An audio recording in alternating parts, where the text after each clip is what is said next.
Vocês, Marcos.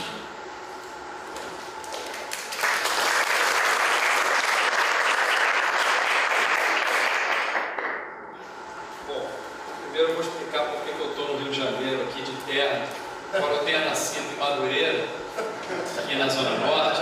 Eu vivo nessa estranha e distante cidade de São Paulo e trabalho nessa área de professional services, né? Então a gente tem que usar a gravata, é meio uma maldição. Podia ter tirado também, mas agora já foi. Eu vou falar para vocês, eu não trouxe apresentação, vou preferir conversar com vocês, porque a Valéria me pediu, Marcos, eu queria que você contasse um pouco da tua experiência nos jogos, porque eu vivi realmente de tudo um pouco, desde trabalhar como comentarista esportivo, que é uma coisa que eu faço nas horas vagas, como jornalista esportivo, eu já falo disso, mas o meu irmão Leonardo Caetano, que é o diretor de cerimônias dos jogos, foi ele que montou essa festa, eu 1000 botões para apertar, mas eu sei que apertou primeiro, foi ele. Ele falou, começa, foi ele. Depois ele vai contar para vocês essa experiência. Mas nas conversas que a gente teve para conversar sobre o conceito mesmo do evento, depois eu corri com a tocha, depois eu fui a quase todos os eventos que você possa imaginar, fui a festa de abertura, encerramento, fui a competições em quase todas as arenas, em quase todas as modalidades, quase todas as difíceis, na maior parte das modalidades. Então vivi intensamente esse negócio dos Jogos Olímpicos e com uma visão de quem veio de fora, porque eu moro em São Paulo, mas sou carioca, então eu venho aqui de vez em quando, então eu cheguei um pouco como visita também, e vou poder então compartilhar até o espanto que eu tive de ver a transformação que a cidade passou. Deixa eu primeiro falar quem eu sou, né? Eu sou sócio de uma empresa londrina com atuação global de comunicação corporativa chamada Brunswick. Ela existe há 29 anos, vai fazer 30 anos no ano que vem.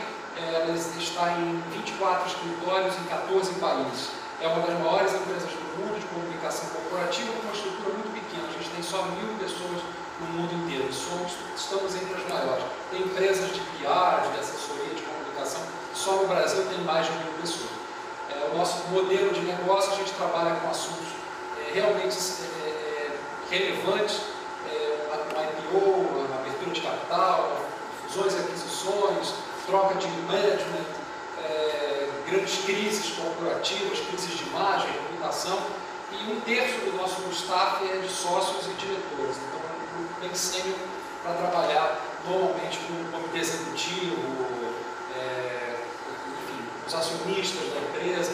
Então, um trabalho de assessoria e comunicação. A minha carreira foi construída em marketing. Comecei em finanças na Price, depois eu tive aqui no Rio empresas como a própria Price, a Souza Cruz, o Banco Nacional.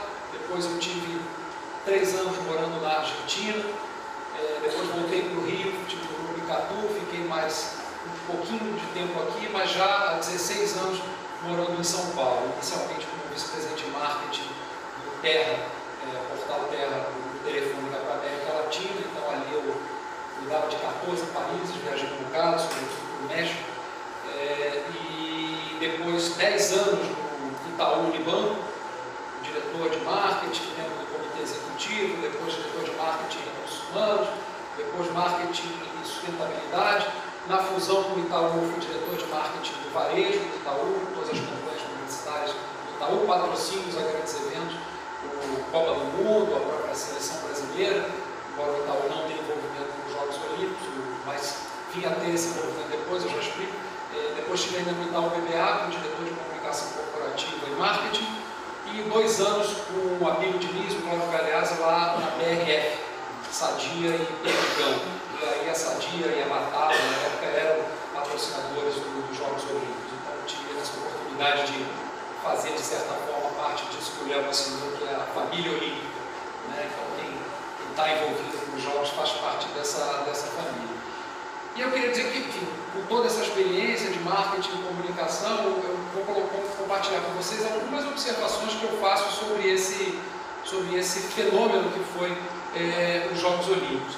Primeira coisa, um evento sobre o legado, que eu queria dizer, eu sou uma pessoa que escrevo, né, como eu falei, eu cobri 5 Copas do Brasil, para o estado de São Paulo, escrevo ainda para Piauí, enfim, para vários órgãos de imprensa, fui comentarista dos canais ESPN, dos canais Sport TV, enfim, trabalhei bastante com televisão nos últimos 15 anos, mais ou menos, então vejo também a coisa pelo lado da comunicação, a partir de geração de conteúdo. E sobre todos esses aspectos, qualquer aspecto que você olhe, o sucesso dos jogos é extraordinário. Mas num evento de legado, eu não podia deixar de falar do mais importante para mim, que é o legado espiritual é mais importante do que o legado físico. Ponto. Quem ensinou isso para mim? Os gregos. A Olimpíada é um legado espiritual. Eu não lembro o Leonardo visitou ainda as instalações lá na antiga cidade de Olímpia, onde tem lá que sobrou, muito bacana, mas pequenos. Mas isso não é o legado. O legado grego não foi a construção do estádio. Também não sei se foram eles que ensinaram as pessoas a construir estádios. Acho que teatros sim, ou pelo menos anfiteatros. Mas não é isso. O grande legado grego para a humanidade foi esses jogos como uma celebração da humanidade, uma inspiração para se buscar o melhor do ser humano, um momento de paz, de trégua, de compartilhar experiências, de conviver com diferenças. Esse foi o grande legado dos gregos. Então, exatamente por isso, não dá para a gente se preocupar nos Jogos Olímpicos só com o legado físico e material, embora ele tenha existido. E eu não seja a pessoa mais indicada, acho que nem o Léo, porque ele trabalhou muito mais no espiritual do que no material também. Mas eu não sou a pessoa indicada para falar disso. Eu posso dizer como quem veio de fora. Eu tive em Copas do Mundo em vários países. Participei de grandes eventos, Super Bowl, eu tenho a minha listinha de eventos que eu já fui, US Open.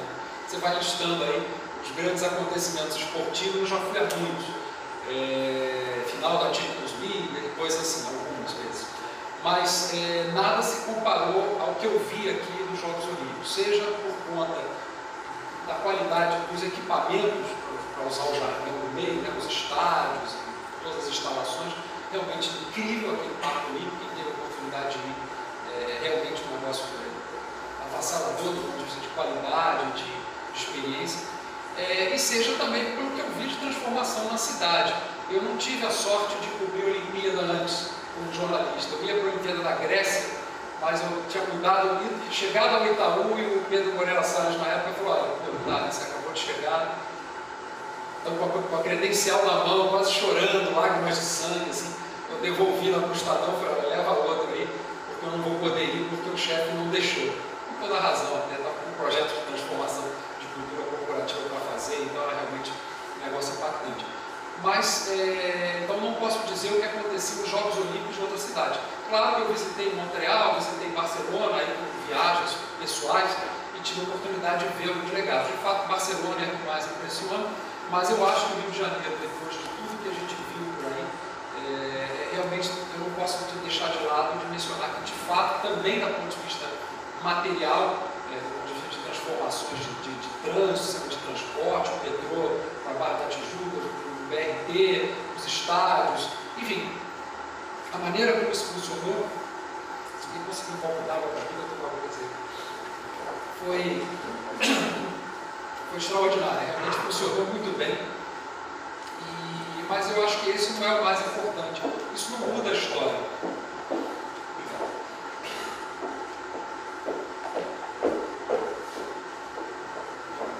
Isso não muda a história, né? Não é uma linha de metrô, claro que é importante, muda a vida de muita gente, mas não é uma linha de metrô, um novo sistema de transporte, ou mesmo grandes estádios, que transformam a percepção de um país lá fora. E as pessoas, para mim, o evento que mais marcou essa questão toda, e como eu digo sempre, eu sou muito suspeito para falar, porque eu sou irmão do Léo, mas para mim foi a cerimônia de abertura. A de encerramento até me emocionou mais, porque ela foi mais brasileira, falou do Brasil como todo, sei lá, eu talvez estava num dia, mas o encerramento eu chorei quase que do início ao fim. A de abertura também bastante, mas a de encerramento eu cheguei a ser meio ridículo. Mas enfim, talvez porque tudo tenha dado certo, a de abertura eu estava tão nervoso pelo Léo, que eu demorei um tempinho, né? Acho que são falou a parte dos índios que eu comecei a falar, agora vai dar certo, né? Enfim. Mas o que eu acho disso daí é porque, primeiro, a gente precisa entender o que marcou essa cerimônia. Eu estou falando com a gente de comunicação agora, e até de psicologia. O que marca essa cerimônia de abertura? Já ouviram falar de um livro chamado Ponto de Virada, ou The Tipping Point em inglês, de um cara chamado Malcolm Gladwell? Vocês não leram esse livro? Eu não gosto muito de livro de negócio, eu quase não recomendo o livro. Esse não é um livro de negócio, até porque esse cara não é um escritor de negócio, ele era um escritor da New Yorker, é um autor de ensaios, escrevia sobre coisas absolutamente aleatórias. Mas o Malcolm Gladwell, teve até no Brasil, eu almocei com ele uma vez, é um cara jovem, hoje deve ter uns 30 e poucos anos, 30 e tantos segundos. Ele tem um podcast também muito bacana, ele comenta coisas sobre esporte, fala de tudo um pouco. E ele sempre pega um olhar diferente sobre as coisas. Ele escreveu um livro que chama The Tipping Point, ou Ponto de Virada, ou Tipping Point porque quando você coloca a balança e você dá aquele tapinha, a balança vem toda para o lado. Então às vezes aquele pontinho de virada, ele mostra como uma pequena coisa que faz a balança para o lado, não é um puta do peso, que você para lá aquela balança e ela cai. Normalmente os pesos grandes vão sendo colocados dos dois lados da balança. De repente tem um pequenininho que você coloca ali e aquilo ali vai. E ele dá um monte de exemplo, eu vou contar um, senão a gente vai ficar horas falando aqui. Ele fala do metrô de Nova York. Nova York no final dos anos 70, início dos anos 80, ao longo dos anos 80 ainda, até o início dos anos 90, Nova York é uma cidade imunda, muito perigosa, com guetos, com bairros perigosíssimos, com gangues de porto-riquenhos, de latinos, de todos os jeitos, e negros e brancos, enfim, gangues de cada bairro de um jeito, as gangues se matavam entre elas, a cidade era muito suja, e a cara mais explícita de uma cidade suja era o metrô de Nova York, que era todo pichado. Quem foi para Nova York até o início dos anos 80 lembra, ou quem viu os filmes Warriors, né, já estou entregando a idade, mas agora virou cult. Mas quem vê esses filmes, você vai lembrar que o metrô de Nova York era absolutamente grafitado pelo lado de fora. Grafitado não, era pichado mesmo. Então, há uma grande diferença entre essas duas coisas. Quem mora em São Paulo conhece o bem. A gente adora grafite e odeia pichação. Mas, um belo dia, o Giuliani resolveu lá, vamos limpar o metrô de Nova York.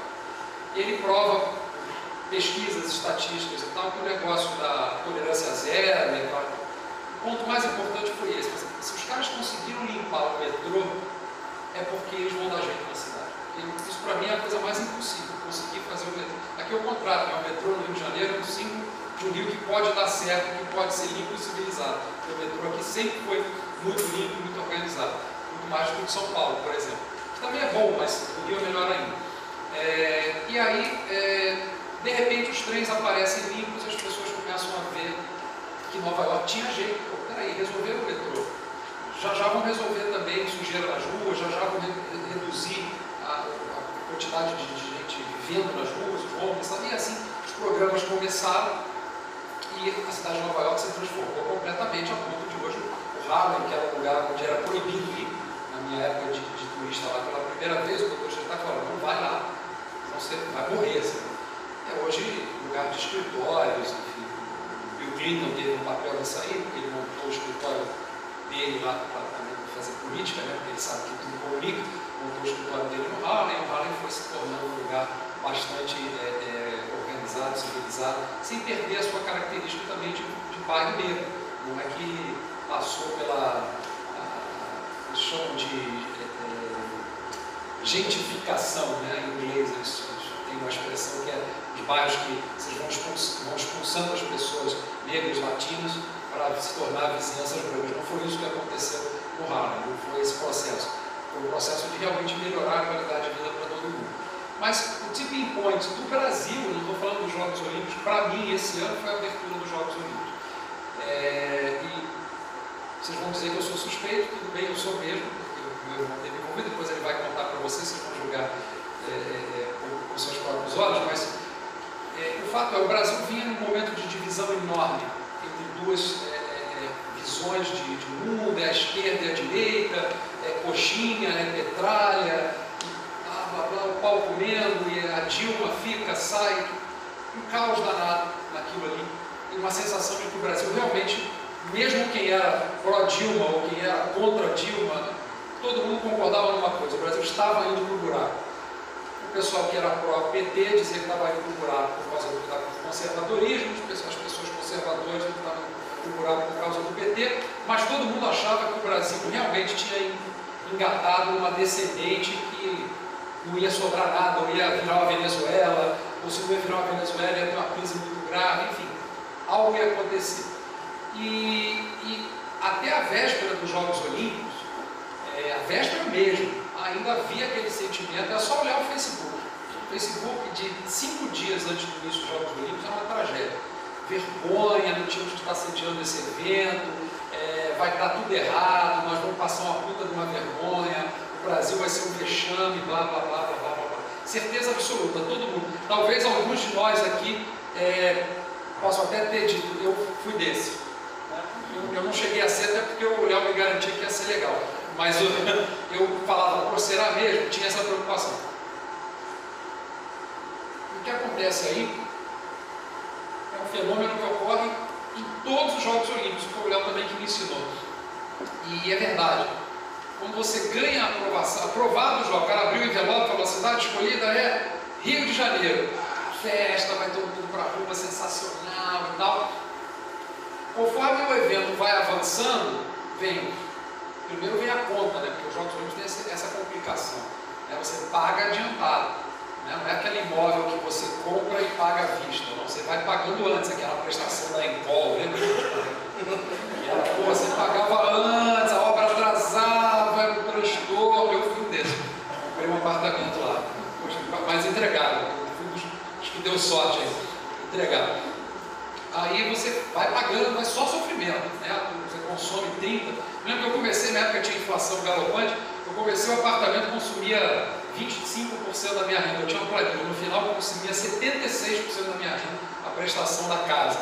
Porque o meu salário não aumentava na mesma proporção que o índice de construção civil e aquelas coisas que a Encol lá usava para valorizar o imóvel. Então era um pouco esse fenômeno. Você não aguentava mais. Você falava: por que eu comprei esse apartamento? Por que eu não juntei esse dinheiro e comprei à vista? Não tem jeito. Os Jogos Olímpicos é assim, a conta vem na frente. Então você entra naquele estado de desespero, de reclamação. Porque a obra gera transtorno, porque o trânsito ficou mesmo um caos absoluto, porque está gastando muito, porque ele podia ter construído escola, e vem tudo, né, que é contra mesmo e que é do partido da oposição, enfim. Aí a coisa vai saindo de controle, até que quando chega na véspera, é aquela história de noiva na véspera do casamento. Ela tem certeza absoluta que vai ser uma catástrofe. Ela vai pisar no vestido, ela vai tropeçar, ela vai cair de cara no rolo, né? Aquela tensão pré-festa de casamento. E no final, as coisas começam a acontecer. E a cerimônia de abertura, especificamente no caso dos Jogos do Rio de Janeiro, foi aquele momento que as pessoas falaram. E estava todo mundo pronto para tuitar o comentário do Galvão, a cenografia horrorosa, as pessoas que vão fazer protesto durante o evento, a vaia, o Maracanã, que não é igual ao estádio de Londres, não é mesmo aquele estádio sozinho, custou mais que todos os estádios aqui, ele tinha fibra ótica em todos os lugares, ele tinha iluminação nas cadeiras, ele tinha do subsolo podiam vir coisas imensas. O Maracanã não tinha, o portão mais alto tinha 3 metros de altura e era dessa largura aqui, não passava nem o carro alegórico da Beija-Flor, quanto mais realmente uma grande estrutura. Então tinha que ser tudo montado ali com luz e com gente no palco. Então tinha toda essa preocupação em relação ao evento e estava todo mundo pronto para começar a tuitar, postar no Facebook a tragédia, a vergonha nacional que foi o evento. E aí o evento começa, né? Eu tenho até hoje a foto que eu tirei e mandei para o Léo, faltando assim, 1 minuto. Aí eu mandei para ele, falei: agora, falta 1 minuto.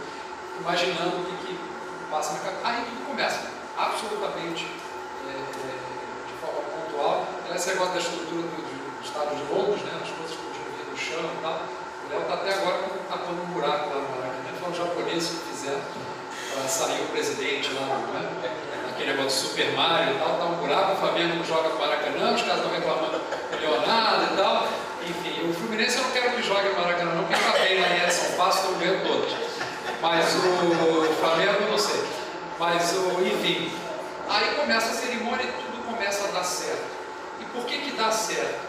Porque eu acho que a escolha da equipe criativa ali, que o Léo comandou, mas de todos esses artistas que foram citados já aqui também, foi muito simples e, de novo, é uma decisão correta e inteligente do ponto de vista de comunicação.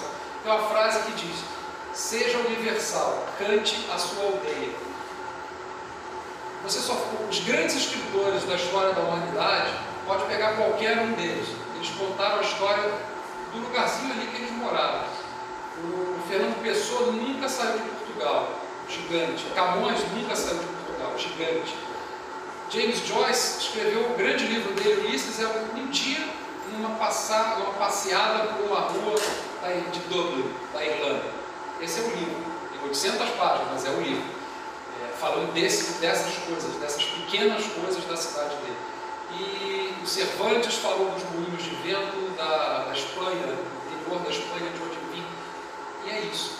E qual é a nossa chance de disputar com os Jogos Olímpicos de Londres se nós não temos o James Bond, se nós não temos a Rainha da Inglaterra, se nós não temos o Mr. Bean, se nós não temos os Beatles, os Rolling Stones, o Led Zeppelin, o David Bowie, o Coldplay, e aí vocês vão enumerando. Não ganhamos a Segunda Guerra Mundial, não temos o Churchill, não temos nada disso. A gente tem o Santos Dumont, que pouca gente conhece, a gente participou da guerra, mas pouca gente sabe, a gente tem aí um monte de governadores militares ao longo da história, presidente militar. Tem o Pelé, que na última hora, depois eu olhei contra os bastidores aí, mas ele passou mal mesmo. Até, né, eu acho que eu posso limpar a barra do Pelé aqui, não foi um negócio de dinheiro, nada disso não. Acho que foi, ele estava usando bengala, acho que ele não quis se expor. Um dia ele estava tinha feito uma cirurgia, ele tomado uns remédios pesados, ele não estava bem, ficou trancado em casa. A gente tentou uma operação de última hora para ver se era o Pelé. Acabou que o Leonardo sempre apostou no Vanderlei, era a primeira opção dele, e foi uma boa aposta também. Mas eu me lembro que no dia do jogo, ainda falou: pô, você te manda um helicóptero, eles vão convencer o Pelé, a gente falou com a família do Pelé, teve esse bastidor também, mas o Pelé é isso aí. E a nossa música, que é conhecida de uma geração mais velha, fora do Brasil. Os mais novos não conhecem Bossa Nova, não conhecem Vinícius, mas tem um jeito de fazer isso, que é apresentando essas pessoas a eles.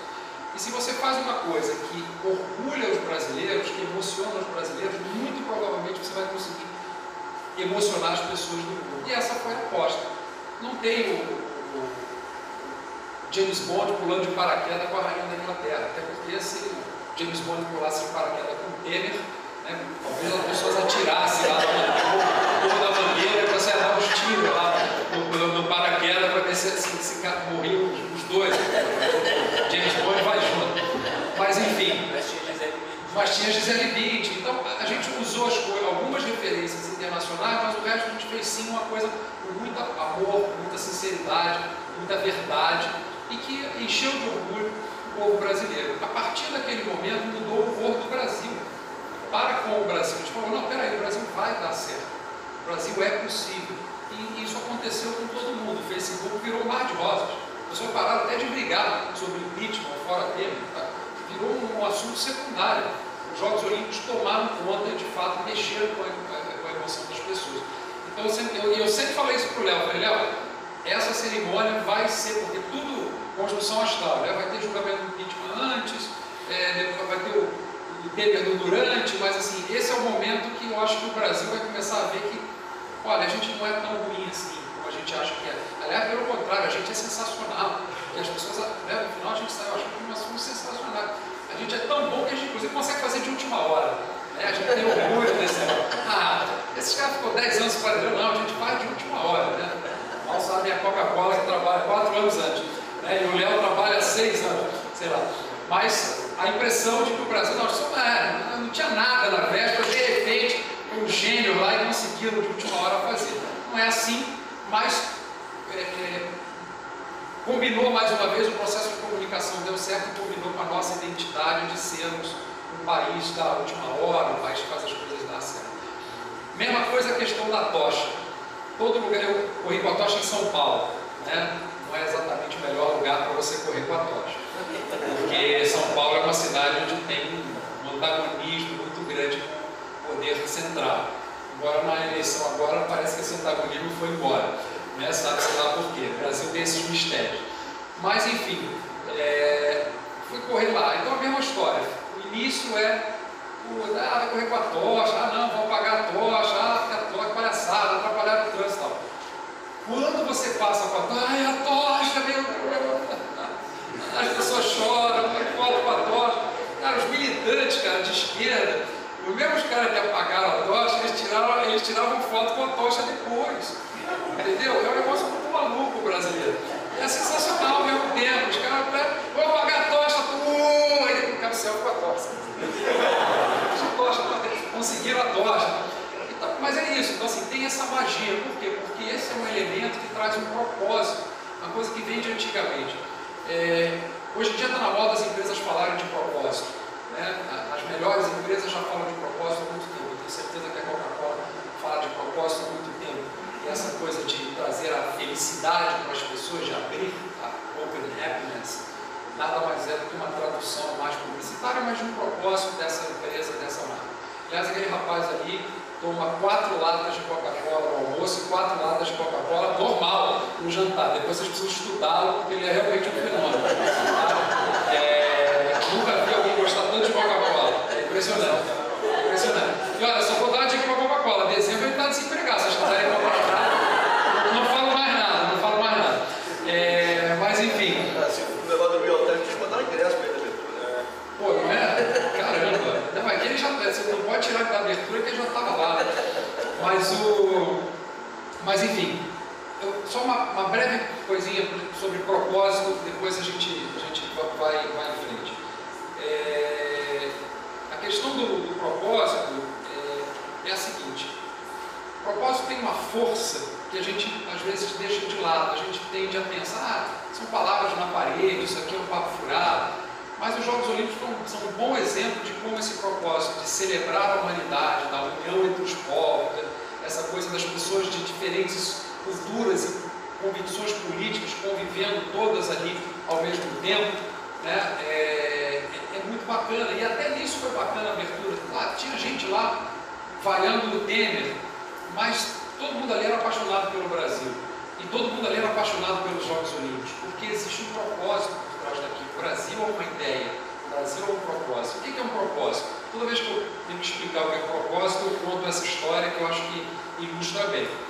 A diferença que existe entre uma missão, uma tarefa e um propósito. Né? Uma missão é fazer a abertura dos Jogos Olímpicos. Isso é uma missão.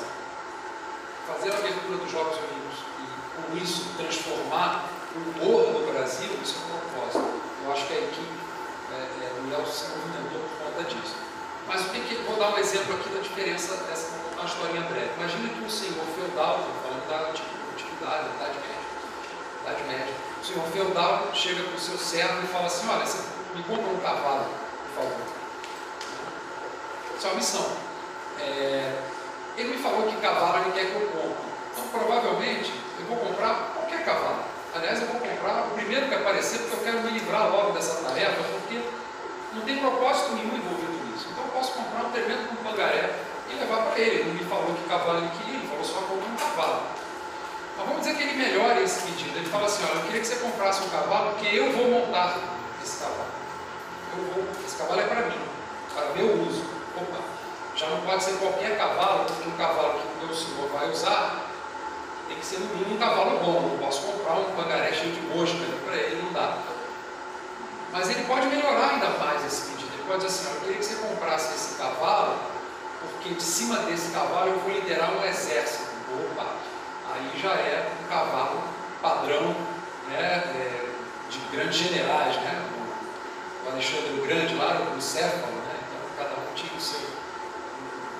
Né, o do Nero que virou senador, né? Enfim, é um cavalo imponente, um cavalo grande, um cavalo bonito, porque afinal de contas ele vai liderar o exército. Mas olha, ele pode melhorar ainda mais esse pedido. Ele pode dizer: olha, queria que você fosse lá, comprasse um cavalo que eu vou usar para liderar um exército, e com esse exército nós vamos retomar a Terra Santa. era a época das cruzadas, e ele ia partir uma cruzada para retomar a Terra Santa. Pô, tá quase, né? Falta só mais uma coisinha. Então, olha, compra um cavalo, eu vou usar esse cavalo, de cima desse cavalo eu vou liderar um exército, com esse exército nós vamos retomar a Terra Santa e assim fazer cumprir a vontade de Deus na Terra. Isso é um propósito. Isso faz o cara sair e comprar o melhor cavalo que for possível. Então, as empresas estão falando em propósito e as empresas têm visto cada vez mais questionamentos sobre o seu negócio, sobre se o produto que eles vendem é bom para a saúde, se é bom para o meio ambiente, se é bom para as pessoas, se a empresa recolhe os impostos que deveria recolher, se a empresa é uma boa empregadora. E quando você tem propósito, você atrai pessoas que realmente saem da cama todo dia para trabalhar com outro nível de entusiasmo. Eu acho que os Jogos Olímpicos, especificamente a cerimônia de abertura, tiveram essa felicidade de agregar um grande propósito para o brasileiro. Ou seja, gente, olha, o nosso país tem problemas sim, mas a gente sabe fazer dar certo. A gente conseguiu fazer dar certo ao longo dessa história toda. Nós somos um país jovem, ainda temos um monte de coisas para fazer, ainda tem um monte de discussões bobas que a gente deveria ter resolvido. A gente fica discutindo uma coisa pequena, mas não vem a reforma política, não vem a reforma tributária, não vem a reforma da Previdência. Esse é o Brasil. Vem, parece que na última hora, né? Mas o fato é que os Jogos Olímpicos, através dessa questão de ter um propósito e de ter essa capacidade de entregar esse propósito de um jeito visual, de um jeito inquestionável, sobretudo para quem é do Rio de Janeiro, ou para quem veio para o Rio, porque o Rio é um estado de espírito, quer dizer, as pessoas se sentem carinhosas.